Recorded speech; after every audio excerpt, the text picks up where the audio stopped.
Welcome to Carpool Chats, a podcast brought to you by the FUELS Institute. Hey everybody, welcome back to Carpool Chats. I'm John Eichberg with the FUELS Institute. Thank you for joining us. I'm thrilled today to have a good friend of mine, Stephen Hightower with Hightowers Petroleum, joining us to talk about his company's approach to the market and the evolution of the transportation energy sector. Stephen, thanks for joining us on Carpool Chats. Thank you very much, John. I'm glad to be here. It's good to see you. So, a couple months ago, you posted a video on LinkedIn that I was captivated by. I think I watched it 3 or 4 times. And in there, one of the things you talked about was how your organization, you guys are basically an energy distributor, right? Petroleum. And you think about that sector, so many companies that are petroleum distributors, they look at the changing market and they kind of deer in the headlights panic. Oh my goodness, what are we going to do? Our business is under attack. You guys have a corporate philosophy that really kind of positioned you to take advantage of changing dynamics. Can you kind of walk us through a little bit how you approach looking at this evolving transportation energy market, what you guys have done to take advantage of it? Absolutely. Thank you. We really, our philosophy is let's listen to our customers. Let's pay attention to what our customers want and need and not be so stuck into what we want or our ways of selling and our products, but to really be there listening, soliciting feedback from our customers and be responsive to their changing needs, and that our company isn't set. Our priority is servicing our customers and making sure that we are there for them. And that allows us to be forward thinking.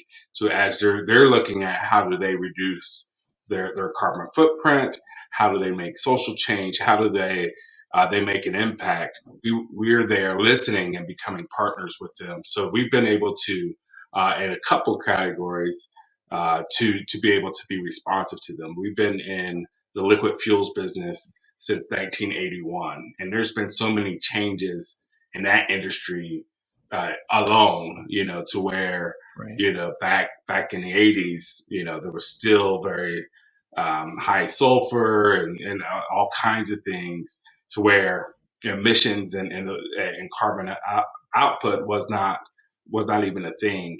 But there's been so many changes there, so that we're looking at both cleaner fuels, cleaner renewable fuels, things that we can do with our existing systems, but also looking at other things like how do we get into the EV markets? How do we start to build a business model that is looking not just in the next 2 to 3 years, but 15 and 20 years down the line, so that we are prepared to be, and our philosophy is we're going to provide what our customers want. And we've been able to build a brand and reputation with our customers, so that we want to be with them for the long term, and regardless of how we service them and what products will be there for them.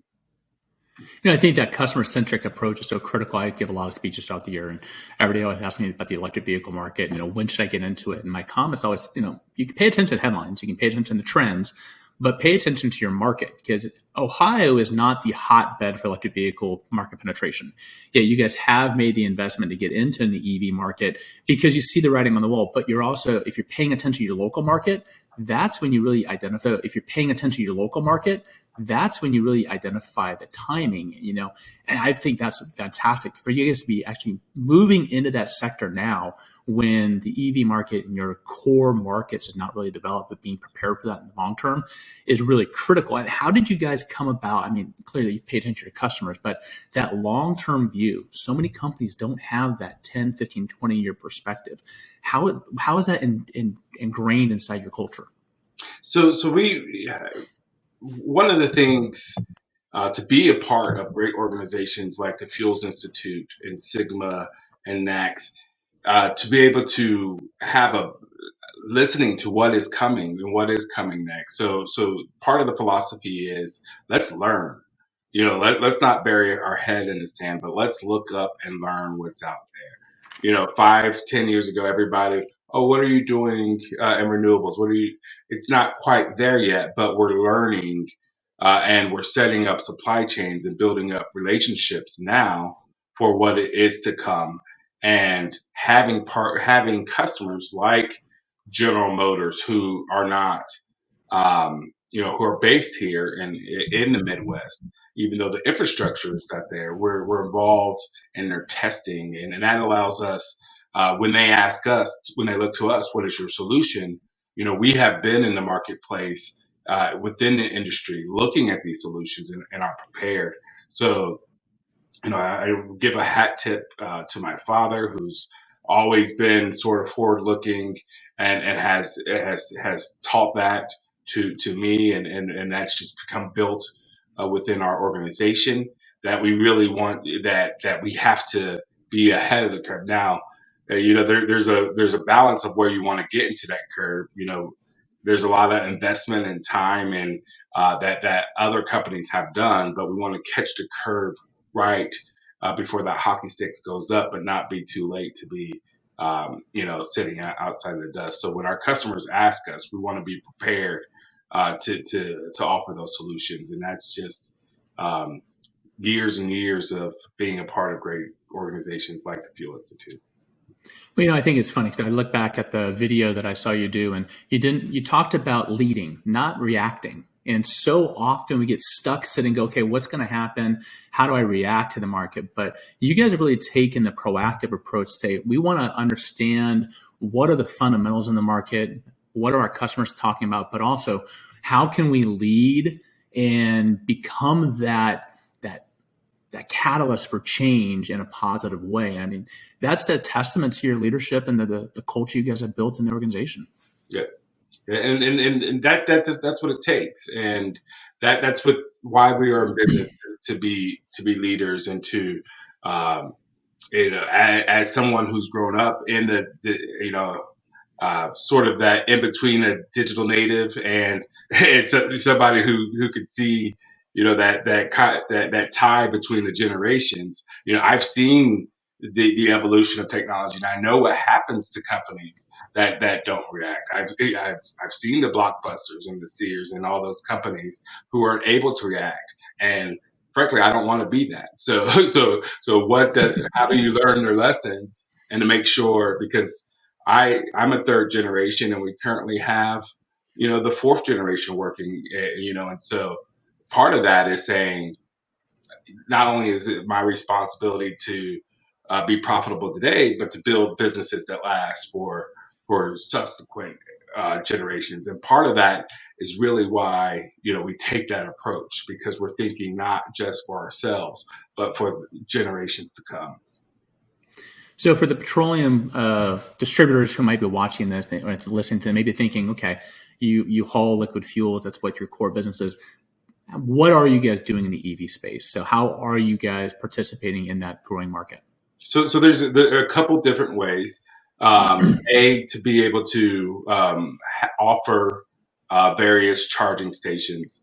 So we've partnered with various companies to be able to be distributors or marketers for them, and also to be able to put together a supply chain to be able to do the installation of those. So we have customers like FedEx, Waste Management, State of Ohio, City of Cincinnati, large customers that are looking at this, and really, as they look at what's coming down in the transportation bills, the infrastructure bills, that there is financing that really should be looked at as a once in a lifetime. We don't know that a tranche of finances is going to come down, in 10 years when everybody wants a charging station. That finance might not be there. So we're really saying, how do we approach our customers with who are looking at transferring their fleet?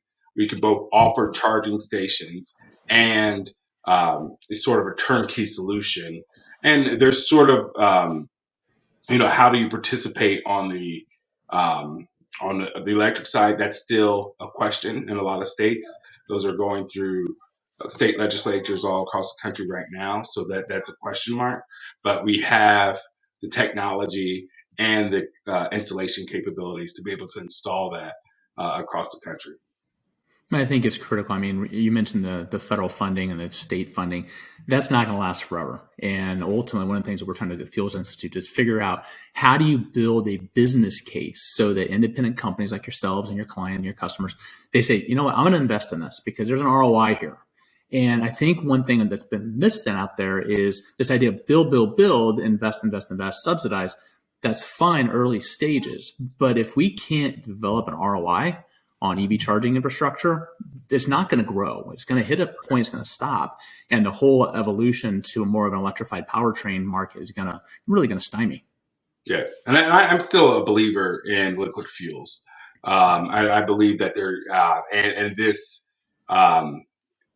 the electrification push has also pushed us to become cleaner in how we deliver our liquid fuels, and the renewables, and everything is getting cleaner. So that pressure is going to be reduced as liquid. So I believe that there's still going to be a need for both. But again, I think it's going to be a mixture and of things. And so we want to make sure that, as we're not just abandoning liquid fuels in the network that is proven and that is sound and that's getting cleaner and cleaner, but I foresee the truck stops of the future. You're going to have renewable diesels, you're going to have charging stations, you're going to have, some other mix. And then, it's all about creating, that atmosphere. If somebody needs to take, 30, 40 minutes to charge, what services are you offering inside of the store to be able to take advantage of that and then offer other things a while. So it's a new mix that's still being figured out, but it's going to be a combination. And I think that that 100, the goal right now for a lot of companies is to say we're going to be 100% electric. I don't think that will happen, but it's going to be a part of the mixture, and we have to be a part of that. I agree 100%. There's a lot of forecasts, a lot of projections, a lot of pledges that are very aspirational in nature. But I've been saying for a while that they're kind of predicated on a perfect market. And you don't anticipate supply chain shortages, you don't anticipate microchip shortages. All these things impede the progression to those aspirational goals. And clearly, you got to set a goal. And then where you end up makes sense. But I agree. I think there's going to be a point where EVs are going to gain market share to a certain level, and they're probably going to balance there. And we have to deal with the rest of the market. And you mentioned going green and getting cleaner. There are external pressures. I'm wondering, are you guys starting to feel some of the external pressures from your customers, your suppliers, to be more accountable for them and to contribute to their overall, ESG scorecard? Because it's starting to become so much more of a key issue that we're being rated on our environmental social governance approach. But SEC is now saying some publicly traded companies may have to account for their suppliers as well. Absolutely. I mean, is that kind of influencing some of your decisions now? Absolutely. So, and really started to see it post pandemic. We all started coming back to the workplace, and there was this. All you heard in conferences and meetings is ESG, and so right. that caused us to say, let's really look at this and let's make sure that we're responsive. Again, it's do you want to be left behind? Because they could go to hey, Hightower, you don't have your act together. You're not looking at this. This is a perfect time for us to transition to another. We said no, let's stop, and we went out to the marketplace. And right now, I can't announce it right now, but we're becoming one of the international leaders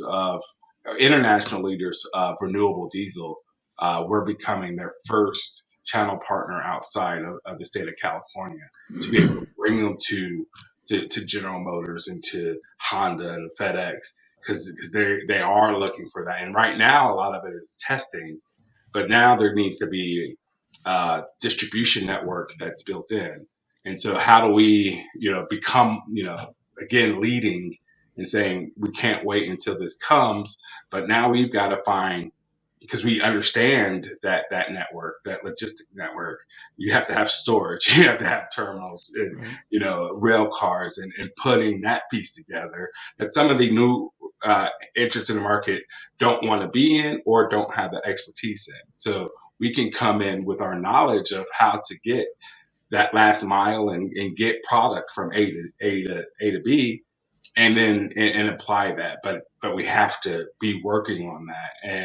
And so this deal that we're very excited to announce, and it should be by the time of your conference that we can announce this, but to be a channel partner and bringing this product into the Midwest. So we're really trying we are actively responding to that. So, and GM, they are leading, in a sense. They sort of changed the game, and we deliver fuel to every vehicle off of a GM assembly plant in North America.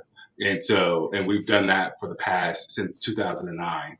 And to really say, we want to continue this relationship. Hightower, you have served us well, and we want to continue with this, but you have to meet this challenge. So that just really, and it was a catalyst for us to go into these markets, and now we're able to expand that, and it's really transforming our business, and I know that so we have relationships with Ford, GM, Chrysler, et cetera, so that we will be able to grow those and be there for when they transition. Well, you mentioned renewable diesel, and I think, getting it spread outside the LCFS market in California is going to be important if we're going to reduce the carbon footprint of transportation. The other thing is, that's a great fuel, and biodiesel as well, going into the heavy duty, medium duty market. We just published a paper early April that identified the different categories of vehicles in the medium heavy duty space, their use cases, their energy needs, their GHG emissions profile, all those things. And what basically come out with is, we cannot take a light duty vehicle solution and apply it to the medium heavy duty market as a blanket, because it's not going to work. We need customized solutions. Liquid fuels are going to be so critical to that sector for so much longer than the light duty sector, because of the power needs, the energy to weight ratio, all those different things. And having products like renewable diesel, biodiesel, and those type of lower carbon liquid fuels throughout the country is going to be so important if we're going to actually be serious about reducing the carbon footprint of that sector. I agree. And we've got to find where, I encourage other companies, you have to find where your lane is and how do you play in this, and how can you contribute, and knowing that it's starting with the Fortune 50 companies, but it is really spreading fast in terms of being responsive to both either shareholders, but also now, as you said, you alluded to, the SEC is now putting some regulations on. So it's going to become, so where do you fit into this mix, and developing that niche, and really making sure that you have an open supply chain that can be responsive to that.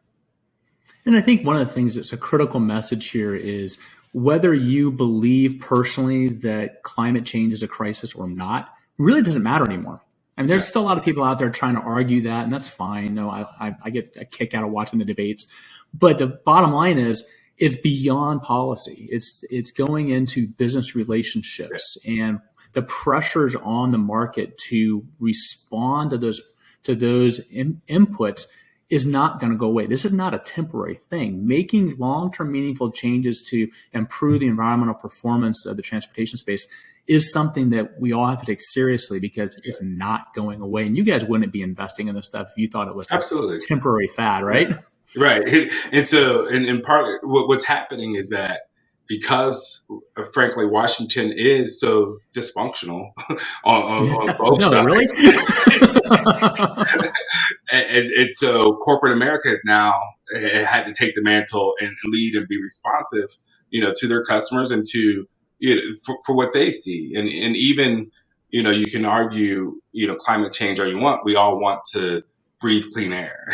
If I say, even you take the biggest climate denier, if you said put them in the middle of Beijing and their kids had to suffer with asthma and all those things, they'd be singing a different story. So I think we all, even so having that renewable look to say that, again, looking not just today, but looking towards the future, 50, 75, 100 years from now, we've got to start. And there is a need. And, I think corporate America, it kind of got tired of going with the swings of back and forth with who's in office and being responsive, and said, hey, look, we got to set a course and stick with it. And they've done that. And as suppliers, we must be in line with that. And that's what and it's not because, I do consider myself, somebody who cares about the earth and the environment, et cetera. But that's separate than how we manage and make business decisions. And so we're lining up with the business environment of today and being responsive to that and seeing how do we sustain our business throughout these changes. And that's the key. The main difference between the government saying, do this, and industry and business saying, we're going to do this, is when the market finds solutions to reduce emissions, they also find solutions that make economic long-term sustainability sense, because they know that solutions that bankrupt companies will not survive. Correct. Solutions that hurt consumers financially will not survive. So we need to have that balance between what makes long-term financial sense while at the same time improving the environment. That's the best solution comes from the market. So it's very encouraging to hear, organizations like yours, they're taking it, seriously and finding those solutions that make the most sense. Absolutely. You have to be able to pivot, and you have to be able to again, it goes back just to listening to your customer and being responsive to their needs. And this is where they're at, and we're excited to be able to be a part of that, and then build our own business model and our own business plans based upon that. Stephen, thank you so much for joining us for Carpool Chats. I'm really looking forward to Fuels 2022. You guys are listening at home. Steve's going to join us to give me one of our keynote speakers to kind of share his vision on where the market is, how to succeed in a changing market. You guys are doing great stuff, Stephen. So again, thank you very much for everything you guys do, and thanks for joining us today. I really appreciate it.